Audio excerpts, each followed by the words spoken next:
Welcome to the Revenge Story Times channel. Mel and Will were seeing their son, Mark, off to his freshman year at State University. It was more than a 4-hour drive from their home.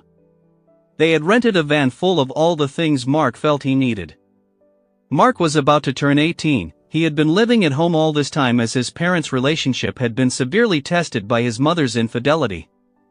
Mark's older sister, Sherry, had left for her small liberal arts college the week before. She was starting her junior year, had her own car, and shared an apartment. Although she came home for vacations, she was rarely there during the summer. She had a job in Pennsylvania for those 2 summers, so she didn't do much to help Mark deal with the family crisis. Throughout Mark's junior year of high school, the situation remained tense. His father lived in his basement apartment for a long time. The spouses were practically dead to each other. Neither of them seemed to want to communicate with the other. Mark had sort of gotten used to it, and then it got better. His parents started having sex again. His father went back to the master bedroom. Dinners became less stressful. All in all, for a few months, almost a year, things were much better, if not better than before his mother cheated. But now, he was glad to be out of the house. For the past 10 months, the situation at home had been gradually deteriorating, and at this point, although his parents were still having sex and sleeping together, they no longer joked or even seemed interested in each other. A fake cheerfulness reigned during the long drive to the university. Mark had put up with it, but there were also long intervals on the road when silence reigned. All 3 of them reached the dormitory, and Will helped carry the heavy suitcases into the building. As they tried different furniture and closet arrangements, things got more fun. They settled on one option and met Mark's roommate, Brian, and his family. The 2 young men seemed to hit it off. Both were computer nerds, but Brian was just a heartthrob, big and blonde. His parents fit that description too. Mark, on the other hand, was just a regular guy. Nevertheless, the 2 men hit it off. Mark refused his parents' offer to have an early dinner. They had a hotel room near the campus, and there was a nice restaurant there, but Mark just couldn't stand idle conversation, so he stayed in the dormitory, waving goodbye to them. He was sad but at the same time felt relieved. He was determined to have a productive and rewarding year. Mel and Will, the couple, had a nice dinner. It was a really decent restaurant. Will was almost paralyzed by the impending emptying of the nest. He was a stay-at-home parent. Nevertheless, the food and wine were excellent, and he ate. So did Mel, but they didn't talk much, and they missed dessert. When they got to the room and unpacked, they each took a shower. Will was first. He was sitting in just his underwear when Mel came over to him and sat on his lap, naked. She smiled at him and said, "I want to have some fun, take my mind off all this." Will chuckled. What we do best, and they made love, 2 very enjoyable sessions, 40 minutes apart. In the morning, they woke up and drove on the return trip. There was little talking. As they pulled onto the county road, Mel said, "Is that it?" Will nodded. He said, "We just don't know that everything will ever be all right. We can wait until Christmas to tell them." Mel said, "You killed Robert." Will smiled. He didn't answer, but he smiled as he did every time he thought about it. "After a while," she said, "it took me a while to realize that you could have done it, even though you said you would, even though I knew you could do it and walk hell, that's what I told the guy." She burst into tears.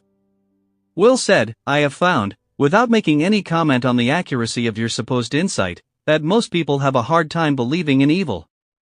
She gasped, "You're not evil, Will." "I know, no, I'm not," he said. "I'm sure you've given this question some serious thought, haven't you? If it was as you suggest, why would I have done it if I wasn't just being mean?" At that moment, he stopped the car in the driveway. Without further conversation, they took their belongings into the house. Will made sandwiches for lunch, and they ate in the kitchen. After lunch, they went their separate ways, each working from home.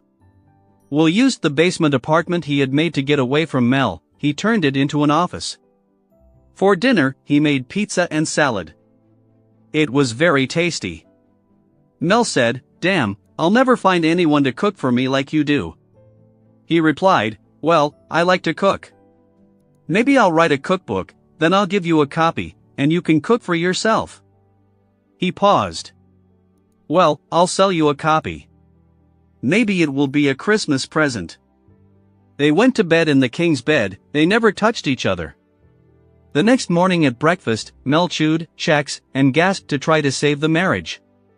"You did it to try and save the marriage," she stared at Will. He said, "Well, if I did, and if that was the reason, it didn't work out in the end." She continued, "If he was alive anywhere, you would never have been able to relax with me, so you did to him what you promised." Will said, "I said that to try and stop you. It was a weak attempt. I feel guilty about it. I could have done more." She looked at him intently. "I could have come to Pittsburgh and pounced on dinner. What would you have done then?" She shrugged. "I'm not sure, to be honest," he said. "If I'd barged in, and you'd left with him, he'd never have made it to the door. You'd be raising the kids on your own. So you didn't go. Have you thought about that?" He looked at her.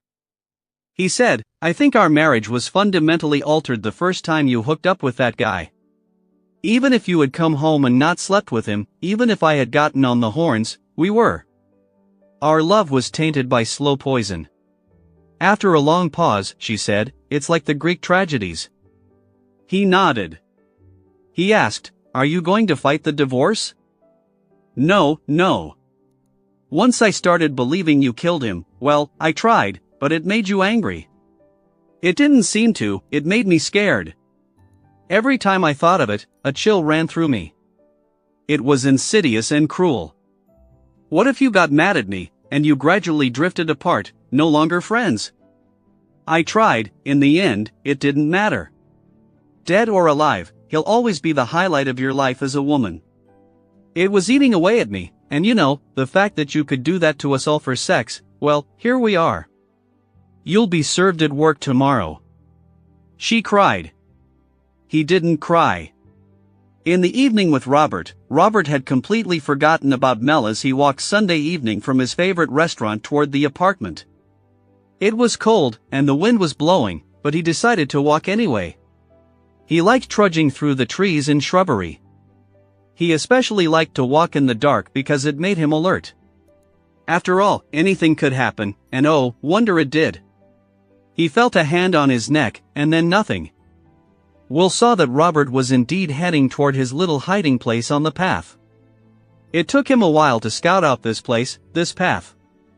He saw Robert walk past him. Will was dressed in black camouflage. He held a syringe at the ready. When Robert was already 10 feet away from him, Will slipped out onto the path, looked both ways, then straddled Robert's neck, and stuck the syringe into the muscle. Robert squirmed for only a few seconds, then he collapsed. Will dragged him off the path and placed him in a black body bag. Picking up the bundle, he headed down the low hill to the service road of the small glass factory. There was no one nearby. Will shoved Robert into the back seat of the pickup and pulled the cover over him. He got in the driver's seat and drove quietly south. 90 minutes later, Will pulled off a dirt road in a county in southern Pennsylvania. He reached his destination by back roads. 50 yards off the road was an abandoned mine. Will carried his bundle to the entrance and stepped inside. There he resecured the wooden barrier and turned on the lantern. He unzipped the body bag and aimed the light at Robert's face. He splashed some water on his face. Robert opened his eyes. He felt unwell and very sick because of the bright light in his eyes. He thought he might be in a hospital, but then the light dimmed a little, and Robert saw a man. He was wearing a mask. Robert said, "I have money," or rather, that's what he meant to say. Will didn't understand it. Will let Robert to consciousness. Robert's hands were tied behind his back. He posed no threat. Will had a little time. He waited. Robert twitched a little, but he couldn't move. He said, "What do you want?" "I have money." Will could understand it now. He pulled off his mask. He said, all this will eventually go to the state. It's a shame so much effort. Robert looked intently at Will. He recognized him, Mel's toady. He wrinkled his nose. Will saw Robert's panic sweep over him, a sickening terror. He smiled at him. Will said, she warned you. Said I'd kill you if you slept with her. You're a dumbass. Robert said, you won't get away with it. I'm a big shot. People will be looking for me. Will smiled. He said, this mine is 75 feet deep. They won't find you. Anyway, you have no family. No one cares. Tell me, was she worth it? No, I apologize. I know. But, time to die. Robert shouted, no. But Will flipped Robert over onto his back and slit his throat with a large knife. Then, as Robert choked and burst out, Will pushed him over the edge into the shaft. He heard a few thumps and a distant splash, nothing more.